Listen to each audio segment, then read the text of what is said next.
आज माननीय राज्यपाल महोदयांना पत्र लिहून महाराष्ट्रामध्ये विशेष अधिवेशन बोलवण्याची मागणी केली. संपूर्ण महाराष्ट्र अतिवृष्टीमुळे बाधित झालाय.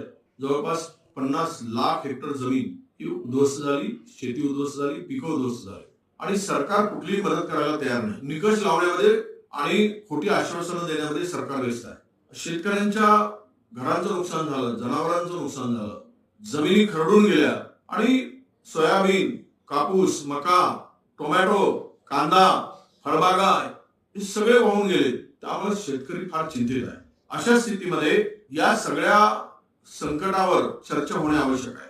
हे जे संकट आलेलं आहे शेतकऱ्यावर आणि त्यासाठी आम्ही माननीय राज्यपाल महोदयांना पत्र देऊन 2 दिवसीय अधिवेशन, स्पेशल अधिवेशन घ्या आणि महाराष्ट्रातल्या या ओला दुष्काळावर आलेल्या संकटावर चर्चा करा आणि सरकारने ठोस काय मदत करणार आहे शेतकऱ्यांना या संदर्भातली भूमिका जाहीर करावी. यासाठी अधिवेशनाची मागणी आम्ही केलेली आहे.